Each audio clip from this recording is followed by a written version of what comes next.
This video is brought to you by Miniature Market. Thousands of board games, discounted prices, miniaturemarket.com. Hello my friends, it's the Game Boy Geek here. It's December 2016, and did you know that every December is National Bingo's Birth Month celebration? Yes, back in 1929, the game Bingo was first published in North America. Now things trace it back to 1530 being the first time that Bingo was ever played anywhere worldwide, but in December it was printed in North America. And for that, now since then, modern board games have come a long way, but yet there still are some board games of the modern mechanisms that either feel like they were inspired by Bingo or clearly have some things that are similar to Bingo that are actually excellent games. And for that, let's go through the top 5 of these now.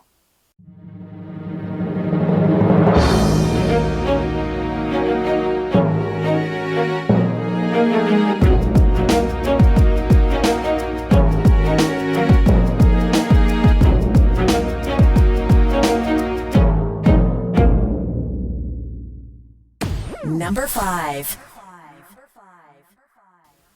Number 5 is a game called Dingos Dreams from Red Raven's Games, and this is sort of like Bingo because the caller each round is going to flip up a tile and call the place where this is. Everyone has a grid of different tiles, and they're all the same types of tiles on one side. There's an ocean, there's forest, and things like that.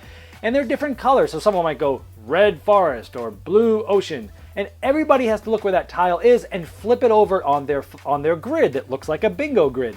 And then you're having to slide a tile and you're manipulating this. So as the game goes on, everyone's flipping the same tile, but as it goes on, everyone has their own puzzle that they're solving because their grid is set up sort of randomly at the beginning, and then the way that they push the tiles is up to them. So it has the bingo caller aspect where everyone is doing something with the same tile, but everyone's decisions are going to cause them their board to look quite different. And in many times, you're still trying to get 5 in a row, just like Bingo. But in other advanced games of this, you can have different patterns or things that you're trying to do. And it's interesting that Dingo rhymes with Bingo, and I don't think that's a coincidence. So it's a good game that has some similar feelings to Bingo, Dingos Dreams. Number 4. The next one is an abstract strategy game for families that I recently reviewed called For the Birds. And it feels like Bingo because you are essentially trying to get guys in a row, and you have this grid that looks like a bingo board, and there's some luck involved like Bingo where you're rolling dice and then you're putting something on the board and you're trying to manipulate your birds to get in a row. So it's like, okay, I'm just trying to get, in this case, 4 in a row, unlike Bingo's 5 in a row.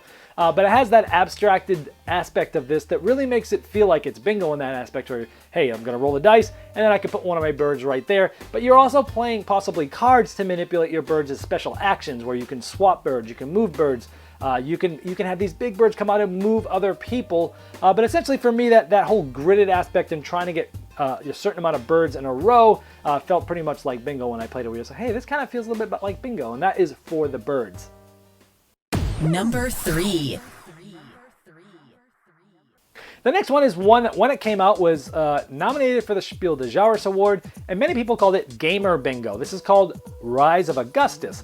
And in this game, someone is pulling out something out of a bag, they're doing the bingo call like dagger or chariot, and everyone is placing something on a chariot on their board and they're trying to complete it. It's almost as if you had like 5 different bingo cards, and you only need like 4 or 5 different things on there, and if you get the chariot, the dagger, all the things filled, then you get to do something like take a bonus award, get another person, get some victory points for it. But even though it's simply just bingo where someone's making a call and you're figuring it out, you might have multiple characters that have the dagger or the chariot, and you're trying to decide which ones am I going to put it, because you only have a certain amount of things that you can use to mark off these things. So think of it as like if it was a bingo dauber, hey, you only have 7 daubs that you can make. You're trying to finish one of these cards to get those guys back so you can mark off other ones.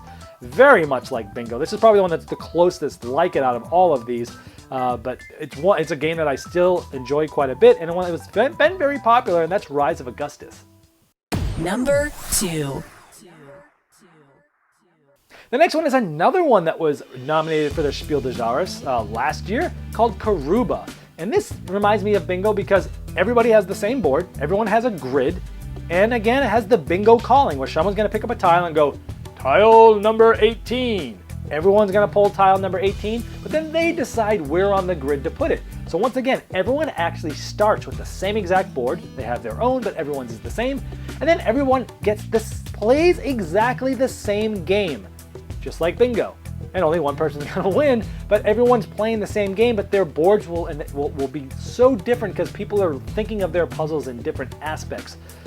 This one is one of my favorite games of all time for families for sure, but it does have that bingo aspect, so much so that we always joked that the bingo caller, when I was at the cabin, family cabin last summer, we actually we have one of those old bingo collars where you roll and all the things go, and we took out all the numbers that weren't in the Karuba game, and we would literally roll it, and call out the number as if we were playing bingo. So this game reminds me a lot of bingo, but has many other things that make it amazing, and that's Karuba. Number 1. My number 1 is a game that looks like bingo. It's called Game of 49. This was my family game of the year a few years back. This is a game that the first time I walked by and saw it, I went, wow, that looks like bingo. And then you tell people about it, and they look at pictures, they go, this just looks like bingo. It's funny because it is a grid, and they have those like see-through chips. And back in the day when I used to play bingo, my grandmother used to call it Beano, there were these little magnetic chips that looked like these see-through colors of red, orange, blue, green, and you would pick them up magnetically and put them on there when she would call the bingo numbers. And it's so crazy that you look at this board as it's being played and almost anybody will walk by and go, you guys playing bingo? It so looks like it. Another thing of bingo is the number comes up, that's the number everyone is auctioning off for that time, and you're literally putting if you auction it off and you win the auction, you're placing your piece on that spot on the grid. There's one board that everyone's fighting over, and you're putting your pieces there, and you're trying to get 4 in a row. First to get 4 in a row wins. And so you're, again, like bingo, you're trying to get things in a row. There's a caller, there's a number, and it looks so much like bingo. So because it's so similar to bingo, but yet it's still one of my favorite games of all time, this has to be number 1 on the list, and that is the Game of 49 from Marquee Games and Breaking Games. All right, I hope you enjoyed this sort of unique type of top list, which I don't think, who knows, maybe somebody has made a list like this before, but it was one because of National Bingo Month I thought would be cool to do, and it was fun to think about games that possibly do feel like bingo. And so here's some ones, if you haven't played these before, you could probably introduce these to people that don't play a whole lot of games and say, hey, have you played bingo before?